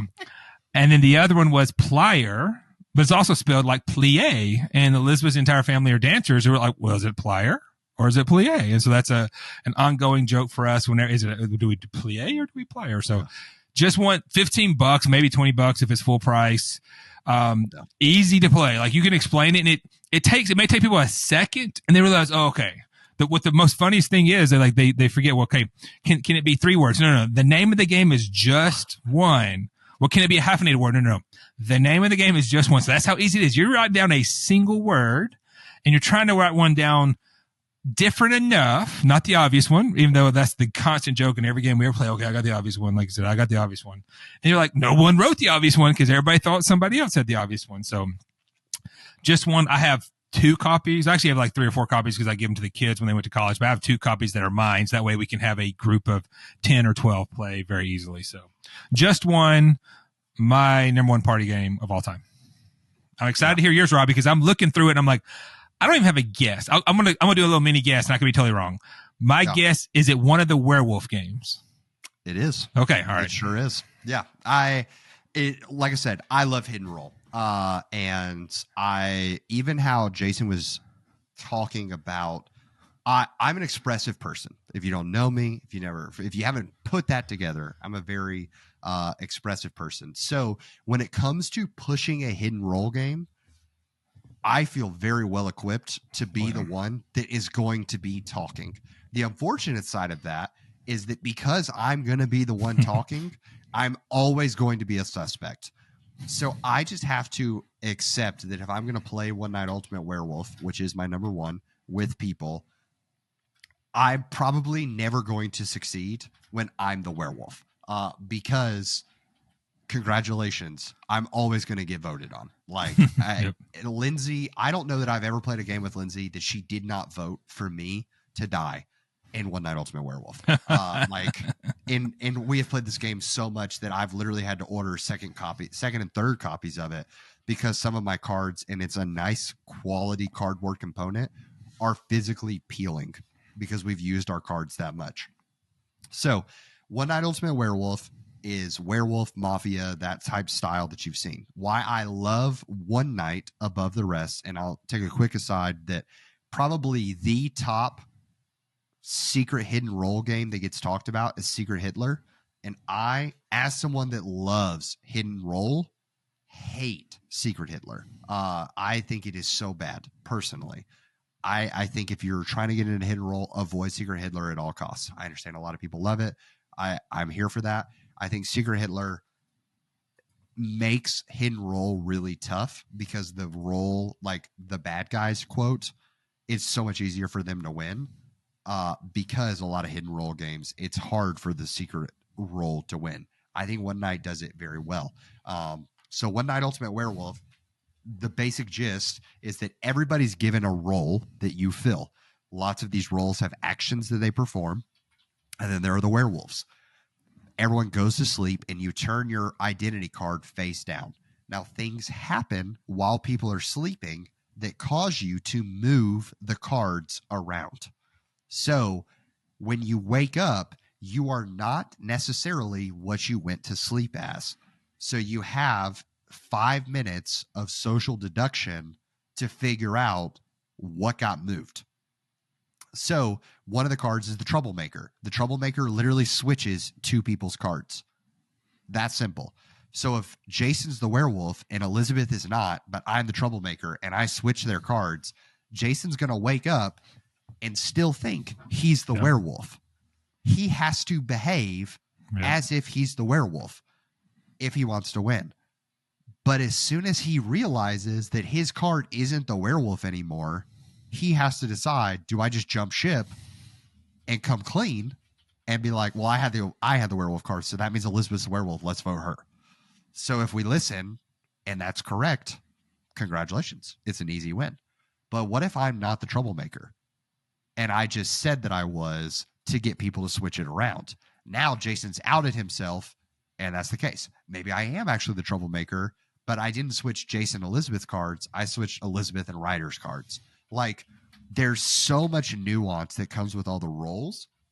And so my friend, I was talking about Ryan and Abby earlier. Abby mentioned she doesn't love these games because when she is the person that has to, quote, lie or deceive, that brings her anxiety. Yep. If you're not a hidden role person, here's my best piece of advice. Lie every game. Whether you are the hidden role person or not, lie every game. Like, I will claim a role that is not mine almost every single game just to keep people guessing about me. So love One Night Ultimate Werewolf. Another great thing about it is a lot of times, Jason mentioned on party games, someone has to run the game. There is a free app that comes with One Night Ultimate Werewolf that narrates everything for you. It's all timed out. So a full game of One Night Ultimate Werewolf takes 10 minutes. It's that easy. The app literally explains what you're supposed to do. It's very simple. It's very straightforward. One Night will always be, if we have 6 people, I am always going to try to push us to play One Night, without a doubt.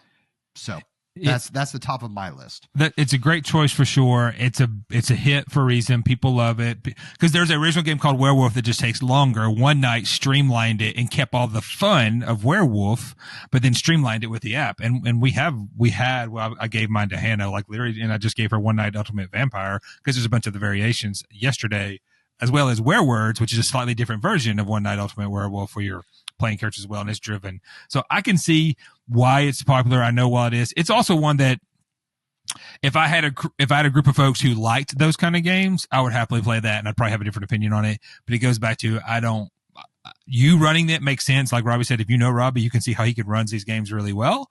I can run a heavy, deep Euro really well. I sounds arrogant, but I'm comfortable and confident that I can talk about that very well and help you in it. But because I'm passionate about it and know it very well. But an aside to that is what's interesting, and we've talked about this before offline, is that because in the same way that people always vote on you, when we play games with people, especially newer players, I try to say, don't follow what I'm doing because I'm going to do a different strategy. Because when you play a new game, you're like, okay, what is someone who you trust knows game? Well, if Jason's doing this, then I'm doing it okay, so I'm going to follow him. But if it's a game I'm going to take a crazy strategy, I'm like, okay, don't necessarily follow what I'm doing. With the right crowd, I will do that.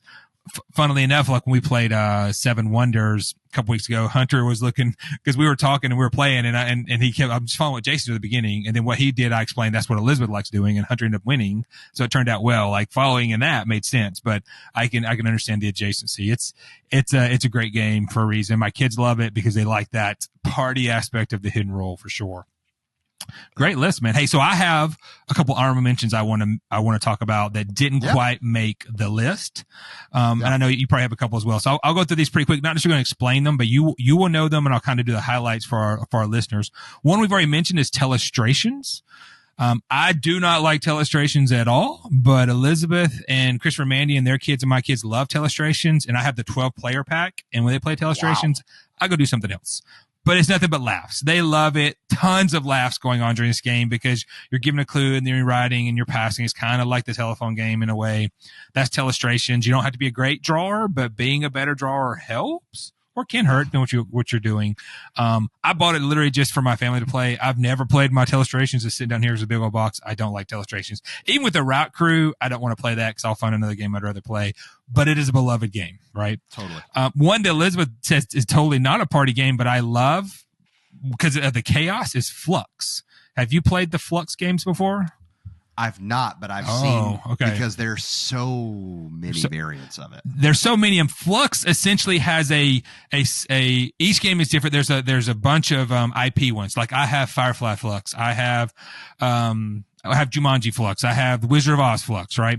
And so which it doesn't, those characters don't really matter necessarily. It's just fun to have those. But in Flux is a card game in which it's a winning condition, and the first rule, the rules can change every single turn, and the winning condition can change every single turn based on what a card plays. So it's always in flux, right? Hence the name Flux.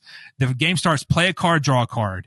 And then you could play a card that changes that rule to play 2 cards, draw 1 card. Or you could change it to play 2, draw none, right? Whatever it may be. And it could be, okay. And then I forgot the term, but there's a winning condition that is if you have this. Well, then on your next turn, you could do that. Right before people play a card that mixes up everybody's cards or changes the winning condition. So the game could literally be over with in like 3 minutes, or it could take like an hour. And so if you're in for the chaos of Flux, it could be a lot of fun. We don't play Flux at all anymore, but we've played it a ton. We have Marvel Flux as well. The chaos of it is fun. And that's definitely like a good teenager youth group kind of chaotic stuff, because some of it's not quite take that, and that you're changing the state of the game. You can change it every single turn. Whole world of Flux games. None of them are highly rated on BGG, but the designer Stephen Looney has made a ton of money because this is a big seller. The Flux ones are. Saboteur, which we've talked about, which is another hidden role game where you're playing cards out. The last one, which I was surprised wasn't on yours, but as a Spills to Shar's winner, is Codenames. So yeah. I'm not a big Codenames fan, even though I like words, even though I like clues like that. Codenames is team based. You're playing team versus team, and there's a bunch of pictures out or a bunch of words, and you're trying to give clues, and you're saying like red 3, or there's 3 cards based on this clue that you could guess. Haven't played Codenames in years because I'm not a big Codenames fan. And there's Codenames Duet. I think it's Duet. It's Duet. Yes, back there. Which are cooperatively playing together to try to win, which is pretty fun. So Codenames, a lot of non-gamers know Codenames because of how big it is. Ton of variations. Disney, Harry Potter, Simpsons, pick it is probably out there. Codenames is a massive hit. Like I said, a Spills to Shar's winner when it came out, but not on either one of our lists. Doesn't mean it's bad. It's just it's not necessarily the ones we play. What you got for your honorable mentions? Yeah, Codenames was actually sitting in my number 8 slot or my number 9 slot originally, and Space Team edged it out just because of the nostalgia connection, and I think that the chaos that Space Team brings. And if I'm being honest, I thought Codenames might make your list, and so I was like, so it just shows that it's a really good one. It's sitting probably at 11 or 12, honestly, for both of us, and so it is. So many different options there. Unstable Unicorns is always going to be up there for me. That whole studio, I love all the games that they make. I think they're very fun. The thing about it is that studio is never going to be a winner in Jason's house because almost all of their games are take that, like some form of king making, which is this idea of like king making is I have the ability to stop this person from winning. So I'm going to do that. But because I've done that, now the next person, no one has anything left to stop them, so they just win. Like they just the exact vibe of like if a war happens, all right, cool, like these 2 people fought each other and this person just won because they didn't get engaged in the fight. Like that is the reality of it. But Unstable Unicorns, really, really fun, beautiful art, very simple, probably one of their flagship games. A lot of people talk about Exploding Kittens as another one that's a big party hit. One that like I thought might sneak in because Jason and I both talked about it as a party type game, but the player count is a little lower, and it's Dixit. Yeah. Dixit is so close to making it on my list because it can play with such a wide range of people. The art is absolutely beautiful and stunning on it. I would be shocked if Dixit isn't ever like a full episode for us because it's so good. Absolutely beautiful. I think that Codenames was definitely up there. And then Telestrations was my last one. Dixit Elizabeth essentially shamed me into taking it off my list because she says it wasn't a party game. So because I had Dixit very high because I love Dixit. But because her words were right, because it caps at 6. So, okay, it's not, but there's a ton of social interaction because you're talking about the art on the cards. But then it has a unique scoring thing where if everybody gets it or nobody gets it. And it is a true competitive game where you play Dixit to win. Like, you like the art and you like giving clues, but you're definitely playing Dixit to win, where a lot of these other games, you're kind of playing to win, but you're playing for the fun of it, right? So many Blank Slate is the same way. Almost every game, even that I mentioned, other than Bang the Dice game, because that's an elimination game. Wits and Wagers, I never win. I rarely think about my final score. I play because I have fun with it, right? But Dixit, you're definitely going to go from trying to win and realize, oh, wow, my points are really good or not. But that's one that I could easily argue for that is a party game. But I didn't have my list. And we've talked, like Robbie said, we've talked multiple times about they would be surprised if we don't have this as a featured game because it's such a different game. It's still a scoring game, but the mechanisms of how you play the game are very different and everybody's interactive, simultaneous play in its own unique way, which is super cool. Yeah. Another game that I just remembered because I had it there and it was sneaky on my list, like written down. I had it in a different tab. It was on my like notes tab on my computer. It wasn't on my notes tab on my phone. Is Anomia. Anomia. I don't know what the proper way to pronounce it is, but it's a condition where you do not have the ability to recall something that's obvious. Is what it's based on, and it's a beautiful party game. It's like 1752, I think, or something like that. And let's see, 1751 in Board Game Geek for overall rank. So top 2,000, which sounds like a really large spread, but like for how many games are out there, not that bad. Came out in 2010. The idea is that you're basically playing these cards out in front of you that have a category on them, and the categories all have shapes or like an icon. And so you're watching the table and everyone's slowly turning over. Like, you go around the table and someone turns over a card. And if that card matches the icon that you have in front of you, you say something from the category of the card that's in front of them. So then you take that card from them and put it in your points pile, and you keep doing that but once that's revealed, that puts another icon available that you may now have a matching, like someone else may have a matching icon. So now you're kind of zooming around. So you got to pay attention to what everyone's doing, but create some really great moments, because it's like, if I ask Jason to name a vegetable right now, very easy. There's no pressure. He can name a vegetable, but you put the stress on of like, he's got to name a vegetable before I name a celebrity. And you just freeze. So Anomia, super cheap, small box game. It's basically just a deck of cards. Super, super fun. Really love that one. But cool. That's going to wrap it up. Long episode, y'all. So I hope that I hope you enjoyed the ride.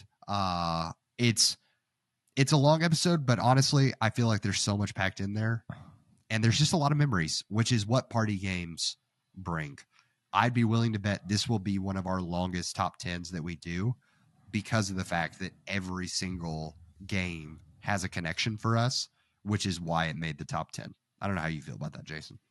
I agree, because we it sounds silly, but because of the party aspect of it, we expound on that, right? We don't, it's less mechanism and more the event and more the experience and how it related to us. And almost every one of those has a version of a story we have for those, where when we do top 10 deck builders or top 10 trick taking, we may not have as many stories and we just talk about why we like the game, but there's more of that personal connection to party games than it is the pure min max of a heavy Euro. Doesn't mean that's bad or good, but I agree that other ones may not be as long because we can just go on and on about these games.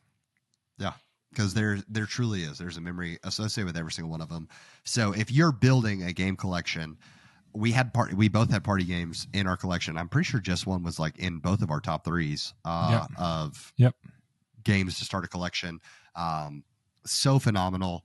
And don't be afraid. Don't shy away from the party games, because if you are getting into gaming and you want to create gamers in your community, I can promise you from experience, and I'm sure Jason agrees, that it's so much easier to use these as gateways into getting people used to gaming beyond the monopolies and the phase 10s and the skip bows of the world, so that you can be like, hey, look at all that's waiting for us on the other side. Now that you've done this, let's talk about something else. Let's talk about a Quacks of Quedlinburg. Yep. For sure. And I've had to, at first it was tough. I'd had to like bury my pride a little bit because I like the heavier game. But then I realized, because we're trying to, so many people here I'm introducing to the hobby game world. So at first it was like, oh, I got to show another party game. I'm like, actually, I'm having fun with these as well, right?